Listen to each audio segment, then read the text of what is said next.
Welcome back to another episode of Rock Boys Football. Lincoln Riley, USC, kicking off fall camp Friday. And Dill, there are some fascinating storylines for this USC program heading into 2024. I think personally what's most fascinating is the new defensive coordinator, Dan Lynn. Now, a lot of the national media, all they want to talk about is USC life after Caleb Williams. I think for a lot of USC fans, we're just fired up to see what this defense can be under new management. Going to get into a few position battles, talk about a few breakout players that we like to emerge during fall camp. Before we get into it, as always, just a massive shout out to the USC fans. I mean, whether we're talking recruiting, whether we're talking 2024, y'all continue to show a ton of love to the boys. We can't thank you guys enough. If y'all do enjoy the content, consider subscribing to the channel. And much more importantly, we're going to be talking some position battles. We're going to be talking some breakout players. Would love to hear some input from you guys in the comments section. And Dill, without further ado, let's get into some position battles and where I want to go to first, and just a position room that might be one of the more fascinating rooms that you see in all of college football. That's the wide receiver room. And here's the question that I'm going to ask you. It's no secret Lincoln Riley wants to rotate his wide receivers, use a lot of wide receivers. We've talked extensively about the projected starting four: Mekhi Lemon, Zachariah Branch, Jacoby Lane, Deuce Robinson, all true sophomores, all going to be dogs, I think, in 2024. My question to you is, outside of those four wide receivers, what wide receiver do you think makes the most noise in fall camp and kind of emerges as a guy for this USC program in 2024? I'm kind of looking at Jay Fair, honestly. Yes. I mean, he's a guy who can be really effective in what Lincoln Riley wants to do. And you kind of look, I mean, they have their big boys, Jacoby Lane, Deuce Robinson, big vertical kind of targets. And then you have your guy in Zachariah Branch, who is the real interesting one, where I don't know that we totally know what he's going to be in this offense. Last year, very much a gadget guy. I think most USC fans got to want to see him get more touches, be more involved as like a down-to-down guy who they can trust to be a wide receiver and just get open, make the catches he's supposed to make, and avoid those drops. But to me, Jay Fair is a guy who I think they can really stick in there, be very dependable, work the middle, work that kind of that slot position. I think he's a guy who can really carve out a decent role. Jay Fair might be the most proven wide receiver in this room. I mean, you talk about guys that we saw play some really good football as a freshman. Jay Fair was the second leading receiver for an SEC program in the Auburn Tigers last year, and quite frankly was extremely hamstrung by quarterback play with Peyton Thorne. You go ask a lot of Auburn fans, like, they were very high on Jay Fair, and he's only heading into his third year of college football. That's probably the name that I would go to as well. I got a shout out Xavier Jordan as a true freshman. He's got some special movement skills. And again, as a true freshman, with how loaded we think this wide receiver room is, it's kind of hard to see him getting on the field a ton just because he's got some real talent in front of him. I loved what I saw from him in the spring game. I loved what I heard from him during spring practice. He's definitely a freshman that I have my eyes on during fall camp. I think secondly, we got to go to the defensive line. Dill, I'll kind of kick it to you. We kind of have some proven contributors. I think it's headlined by Bear Alexander. We know Bear Alexander is one of the best defensive linemen that we see in the country. If you were to kind of, I won't let you use Jamil Muhammad either, because we know what Jamil Muhammad is too. Now, outside of those two, which name do you think we get the most amount of buzz on from this defensive line? I'm looking for is Anthony Lucas. And I thought like he was going to be a bigger contributor last year. I thought when you saw him at Texas A&M, you saw the physicality, obviously only playing as a true freshman at A&M, but playing pretty good football in the SEC. And then, something didn't translate. Something didn't work out at USC for whatever reason last year. If Coach Henderson can get him rolling, he's a guy I'm looking for, because you kind of think like, well, what are people so concerned about with USC? It's their ability to play physical up front. If they get really good play from him, I think that's a huge kind of addition to what, again, like their defensive line in the interior is kind of thin. That's just going to be what it is to an extent. But if their defensive ends can play good physical football and contribute in that run, stopping the run, I think that's a huge step forward for them in terms of kind of masking some of their deficiencies. I'll tell you what didn't translate with Anthony Lucas. It was the coaching staff. I don't get it, because we saw Anthony Lucas impress us as a freshman in the SEC at Texas A&M. We heard about Anthony Lucas throughout spring practice and fall camp as he transferred into USC, and then for some reason just didn't get on the football field enough in the 2023 season. Again, we've been very critical of defensive coaching staff. I think that was one of the mismanagements. I don't get how you didn't let Anthony Lucas just get a little bit more of his feet under him in the 2023 season, because, again, he might be the most talented defensive lineman on this USC team. I think another thing that's really important to point out, he could be arguably the most important defensive lineman, not only because I think he has the juice to be one of the best. He's also a guy that could kick inside and play that 3-tech and give USC some added depth on the inside. That's obviously the really big question mark. You take a look at some of the workout pictures that USC's been putting out. Anthony Lucas up to 285 pounds. You feel a USC fans fact check me on that. I've seen a lot of USC weights. I think that's what he's clocking in at now. Regardless, we know he's a very big body that has the size and physicality to potentially kick into that 3-tech and give USC some added depth. That's obviously the biggest question mark we have about this USC team, not only going into the Big Ten, but just probably the only hole on this roster. Anthony Lucas can kind of emerge as a guy that can give you good reps at the 3-tech. I think that's a massive storyline for USC. My answer to my own question, I'll answer my own question here. I'm going to go with your guy, Elijah Hughes. Quite frankly, the answer I thought you were going to give. Elijah Hughes, fascinating dude that was playing clearly undersized as a true freshman last year. The kid plays extremely hard. He honestly played some quality football for an undersized true freshman along the line of scrimmage.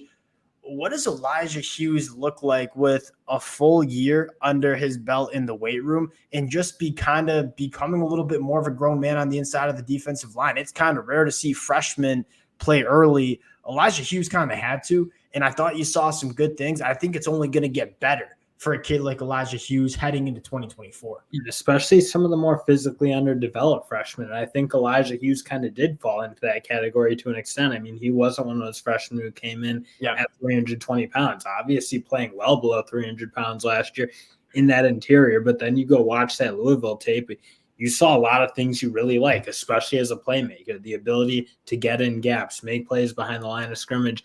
Again, I think he's going to be a huge part of that. I think him and Bear Alexander can be a very disruptive twosome, if you will, or guys, when they're on the field, I think they can make a lot of plays. Honestly, what I'm looking for more is what are the kind of secondary guys do in that defensive line? I think, again, I like what Elijah Hughes is going to be. I like what Bear Alexander might be. To me, it's going to be about what that, like, the Kobe Pepe or Tom. We can stick on that, if you will. I think you're looking at, I mean, pretty much if you're a USC fan and you are reading the fall camp notes, I know a lot of y'all are just going to skip to the defensive line part. That's probably what I'm going to be doing, because there's a lot of parts of this USC roster that, I feel pretty good about.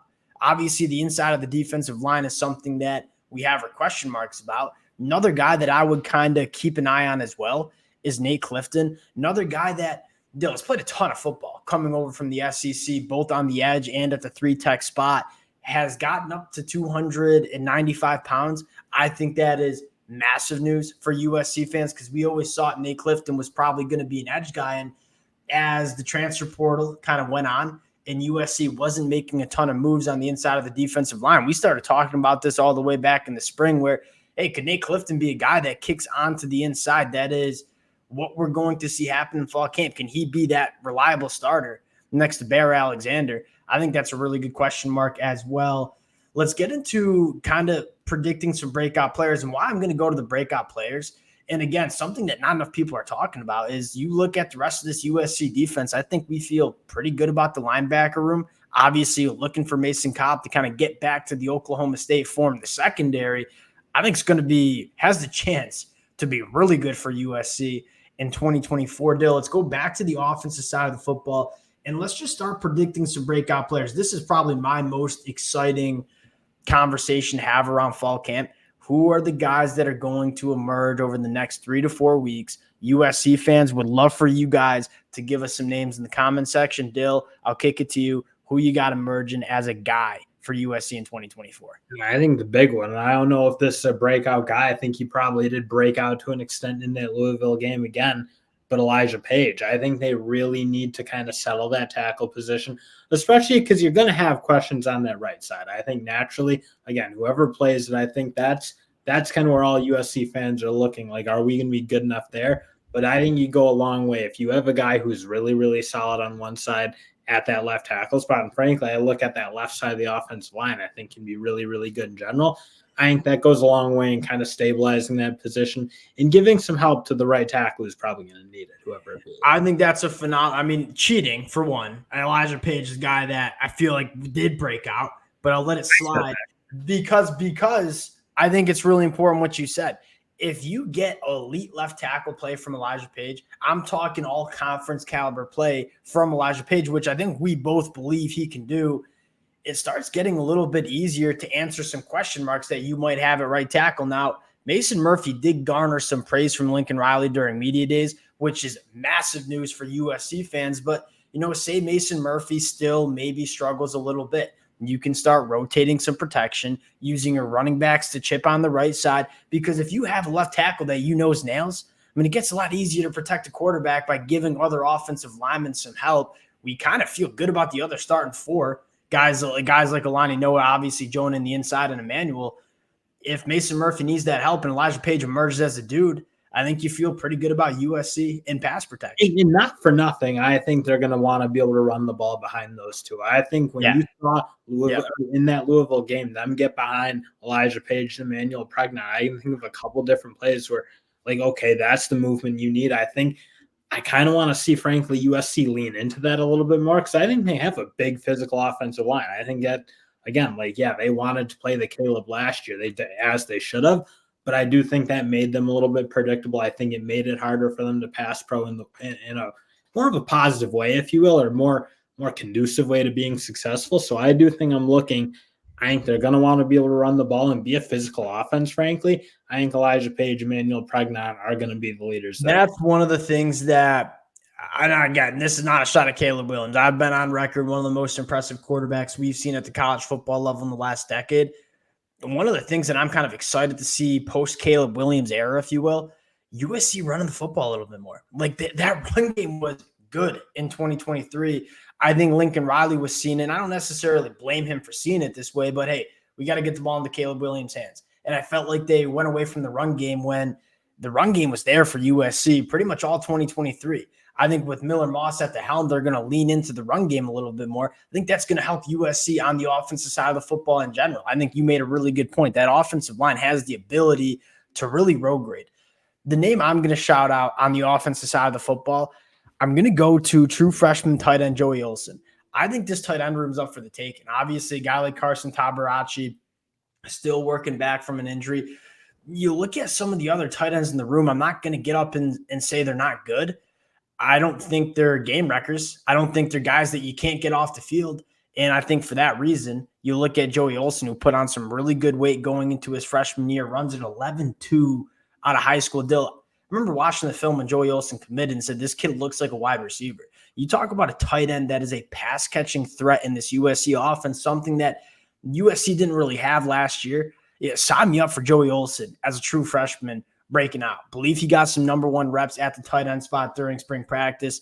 I think the only question about that is I think I kind of look, and I don't think this is a question you always ask about Lincoln Riley offenses, but it will be about, can you block? Can you be effective in the run game? Because again, as we kind of just mentioned, I think that's gonna be a huge part of it. So again, I don't think you don't typically think, if you're a good tight end, you can play in space, you can play with Lincoln Riley. I do think there's going to be a bit of a difference and a bit of an attitude shift.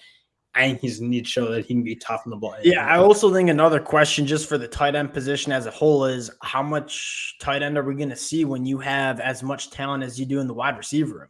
If you're Lincoln Riley, your job's to get the playmakers on the football field. A lot of your playmakers are in the wide receiver room. Again, not a shot at the tight end position, more just kind of pushing this wide receiver room as you want to get as many of these guys on the football field. You want those four sophomores on the field. I get that too. So again, it probably will be hard to get on the field as a tight end, and we'll see what they do. But you're right. You got to have. But Joey Olsen's my guy. You make no mistake about it. Sign me up for Joey Olsen, maybe being the best tight end on this USC team in 2024. Going to the defensive side of the football, Bill, I'll start it out.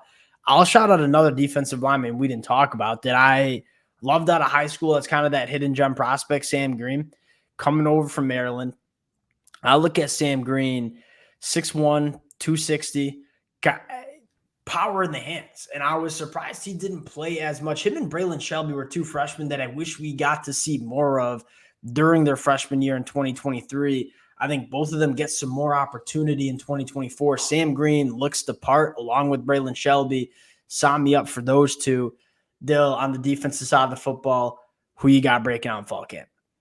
I'm really interested to see what Marcellus Williams can be. And I thought we saw it in the spring game. I think with Dan Lynn, they want to take the football away. Marcellus Williams showed a little bit of the ability to do it. And again, that's a really, really crowded room, obviously, with the Carlos Nicholson and John Humphrey, two of those bigger, more physical kind of corners that, again, guys that Dan Lynn's been really successful with. But I do wonder if Marcellus Williams can carve out something, whether that's in the nickel, whether that's working in some cornerback reps. I feel like there's a way to get him on the field, let him make some plays. He's ready. He's our first one up for USC's freshman spotlight. I think that's why you went with him. Don't blame you. We're going to be talking about Marcellus Williams in the next couple of days. Big fan of Marcellus Williams. I'm just going to shout him out because I want to. Eric Gentry. I'm just kind of – and it's less of like, okay, how good does he look? It's more of where does Danton Lynn decide to use a guy like Eric Gentry? Again, what was Alex Grinch's biggest problem? Just not using the personnel the right way. Eric Gentry is this unicorn of a front seven defender. Get him involved in different ways. Let him get after the passer. Line him up on the edge. I cannot wait to just read where Eric Gentry is kind of getting moved around in this USC front seven. Last thing I want to talk about, just depth question marks. Now, we talked about the defensive line. I feel like we covered that pretty extensively. The only other position that I'm looking at in terms of not really the starters, but more the two deep is the offensive line, specifically at the tackle spot. You had the JUCO kid. We kind of said he's going to need a year or two to be a tackle that you can trust at the Power 5 level. All right, then who are we looking at as kind of our 6, 7, 8 on the offensive line? I think you feel decent about some of the guys in the two deep on the inside of the offensive line. At the tackle spot, that's where you start having your question marks, right? If Elijah Page or Mason Murphy go down, I think the first thing they would do is probably kick Joan out to tackle. That's probably the first thing that you would do. But I think secondly, I'm looking at Tobias Raymond, a guy that got a lot of love during spring ball, a guy that we knew wasn't going to be a year one guy, but is up to 310 pounds. He's a very good athlete for his size. Does he kind of emerge as a guy that USC can trust at the tackle spot if they had to reach into their depth? That's probably the question mark I have in terms of depth question marks. Other than that, Dill, I just can't wait to hear the returns on the Danton Lynn defense. Lincoln Riley, Danton Lynn battling all fall camp long on the offense and defensive side of the football. I would love to see it. We'll cut it there. Appreciate you guys rocking with the fellas. Again, would love to hear some of your storylines, some of your breakout players. If y'all do enjoy the content, consider subscribing to the channel. Appreciate you guys, and we'll talk to y'all later. Peace.